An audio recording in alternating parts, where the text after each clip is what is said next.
이곳에 오신 여러분들을 환영하고 축복합니다.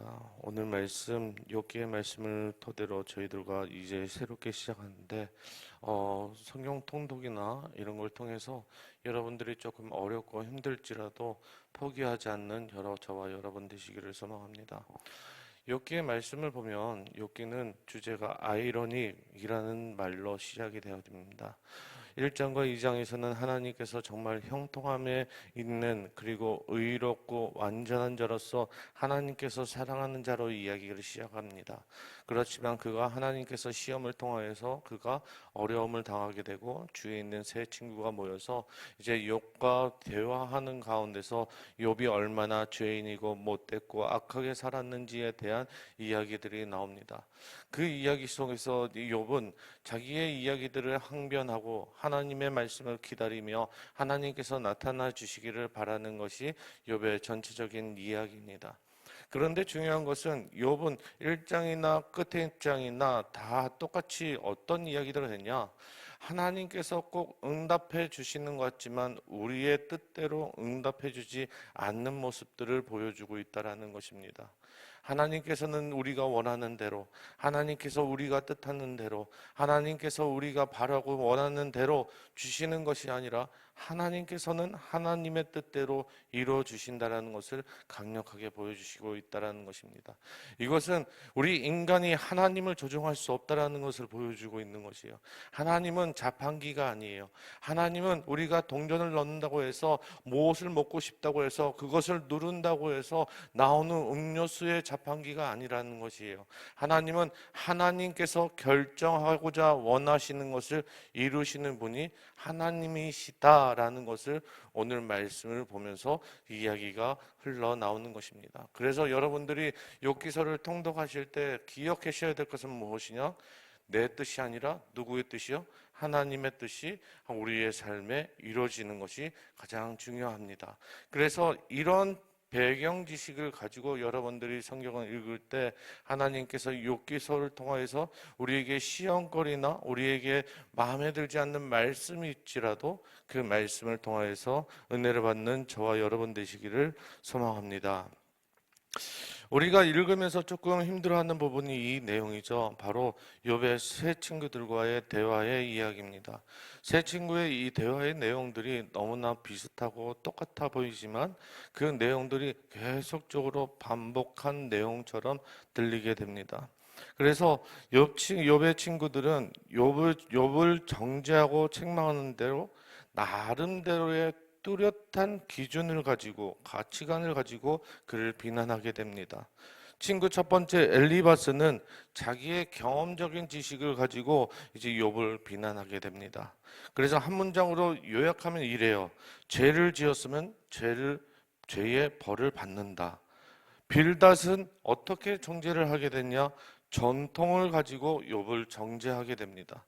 그의 주장에 따라서 한 문장으로 하게 되면은 옛말에는 틀릴 것이 하나도 없다라고 이야기하고 있는 것이에요. 소발은 어떻게 돼 있냐? 세 번째 친구 소발은 가정, 사실인지 아닌지 분명하지는 않지만 사실로 인정하고 이야기하는 것이 소발의 이야기입니다. 그의 주장을 한 문장으로 바꾸면 이렇습니다. 내가 고난을 당하는 것을 보니 죄를 지은 것이 틀림이 없다라고 이야기를 하는 것입니다. 욥의 친구들은 자신이 갖고 있는 논지를 욥의 정죄하는 도구로 사용하고 있는 것을 볼 수 있습니다. 가만히 그리고 정직하게 생각해 보면 욥의 친구들이 갖고 있는 것들은 우리가 다른 사람들을 판단할 때 사용하는 모습이 아닌가 생각이 되어집니다. 그런 의미에서 우리는 욥의 모습도 우리의 모습이라고 생각할 수 있지만 오늘 본문에서는 욥의 친구들의 모습이 우리의 모습이라고 생각하고 한번 따라오는 오늘 이 시간 되기를 소망합니다. 때로는 우리는 우리가 경험했던 것이 지극히 일부분임에도 불구하고 모든 것을 경험했다라고 판단할 경우가 있습니다. 또 때로는 내가 살았던 지방이나 나의 집안의 경험이나 내가 살아오면서의 경험들, 이것들이 절대적인 것이라고 생각하고 그것을 다른 사람이 틀렸다라고 정죄하는 사람도 있습니다. 또 때로는 실제로 확인되지 않는 내용을 가지고 확인한 것처럼 꾸며서 정죄하는 사람도 있습니다. 또한 내 머릿속에서 만든 생각으로 다른 사람들을 정죄하는 도구로 사용할 때도 있다는 것이요. 그래서 이것이 우리 속에서 엘리바스나 빌닷이나 소발의 모습이 우리 속에도 있다라는 것입니다. 그래서 특히 우리 신앙과 인격이 덜 성숙한 면에서 이렇게 이 세 친구들과 같이 욥이 힘듦에도 불구하고 그를 더 힘들게 할 수 있는 것이 우리 안에도 존재하고 있다라는 것입니다. 그래서 욥기 3장 14장에서는 욥과 세 친구들이 토론을 벌입니다. 그 토론을 벌이고 난 후에 오늘 15장부터 해서 21장까지 2차 토론을 벌이게 됩니다. 이 2차 토론 때는 더욱더 훨씬 공격적으로 더욱 악랄하게 그를 대하는 것을 볼 수 있습니다. 1절에서 6절은 이렇게 나옵니다. 대만 사람 엘리바스가 대답하여 이르되 지혜로운 자가 어찌 헛된 지식으로 대답하겠느냐? 어찌 동풍을 그의 복부에 채우겠느냐? 어찌 도움이 되지 아니하게 하는 이야기 무익한 말로 변론하겠느냐? 참으로 내가 하나님 경외한 일을 그만두어 하나님 앞에 묵도하기를 그치게 하겠는구나. 내 죄악이 내 입을 가르치나니 내가 간사한 자의 혀를 좋아하는구나. 너를 정죄하는 것은 내가 아니요 내 입으로 내 입술로 내게 불리하게 증언한다라고 이야기를 하고 있습니다. 욥은 엘리바스는 욥의 말을 어떤 이야기로 하냐? 헛된 지식이라 이야기하고 또한 뱃속에 동풍이라고 이야기합니다. 그러니까 헛된 지식을 문자적으로 해석하게 되면 바람의 지식이라는 것이에요. 그냥 후 하고 부르면은 잠깐 남아있다 날아가는 그런 지식밖에 되지 않는다라는 것이에요. 그 지식이라는 것이 무슨 말이냐? 바로 욥기 12장 4절에 있는 것입니다. 그 욥기 12장 4절의 말씀은 어떤 말씀이냐?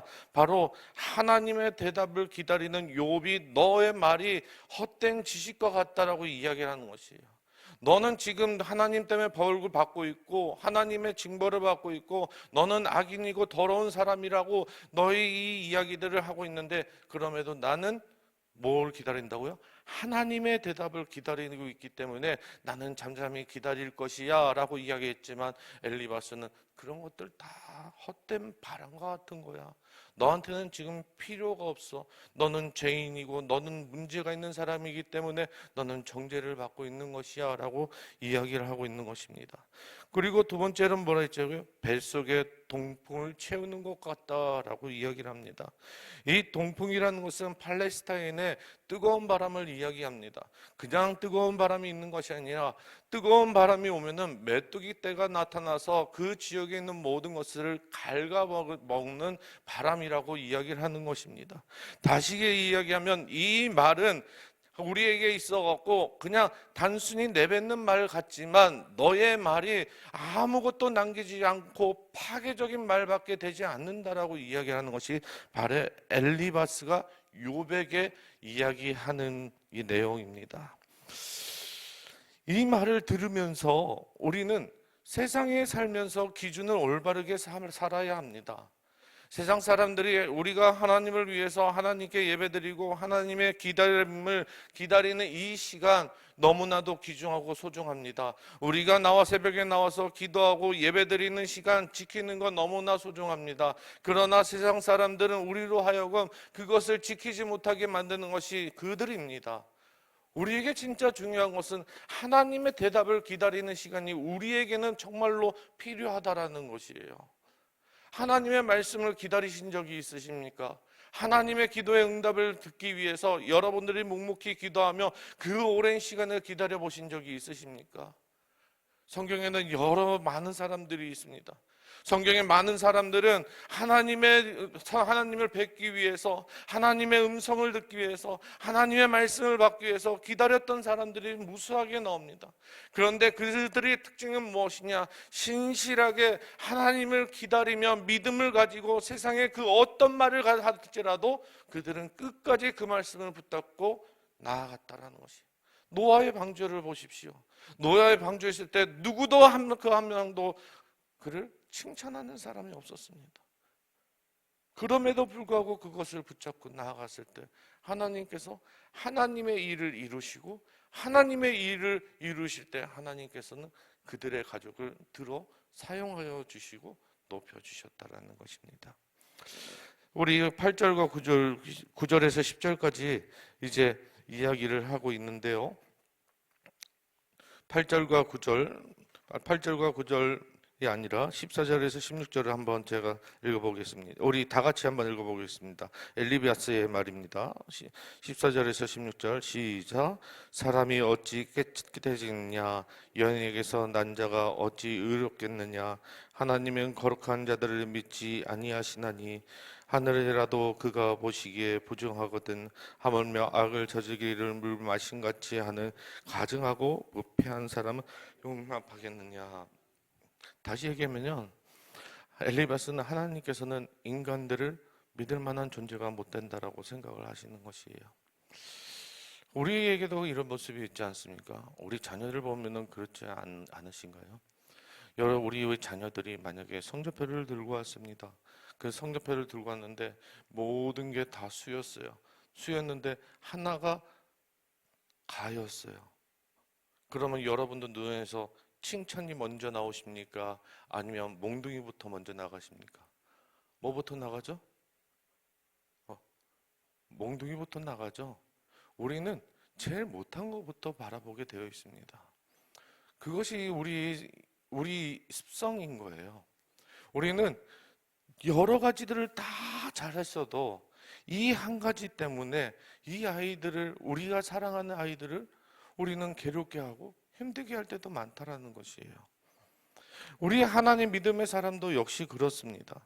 하나님께서는 인간들에 대해서 엘리바스 같은 경우에도 하나님께서는 인간을 믿을 만한 존재가 되지 못한다라는 그 이야기, 우리는 죄인이기 때문에 우리는 그 사람들을 볼 때마다 그 죄인이기 때문에 그들에 대한 기대나 그들에 대한 소망이나 기쁨이 별로 없다라고 취급을 할 때가 너무나 많다라는 것이에요. 제가 한날은 이 얘기를 했는지 모르겠지만 한날은 교회를 섬기다가 화장실 청소하는 분이 계셨어요. 화장실 청소하는데 웬 스님이 저희 교회를 청소를 하시는 거예요. 그것도 화장실을.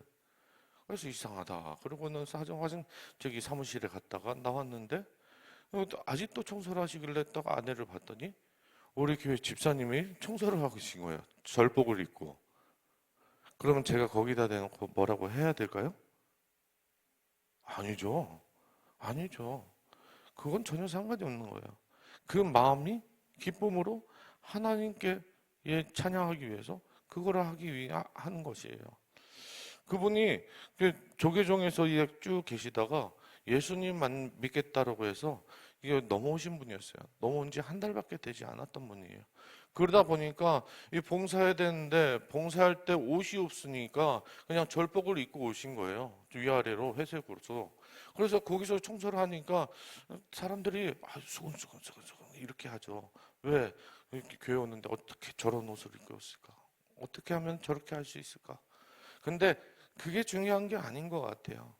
그들의 행위나 그들의 모습이 비록 우리의 마음에 맞지 않을지라도 하나님께서는 그들의 마음에 뭐를 본다고요?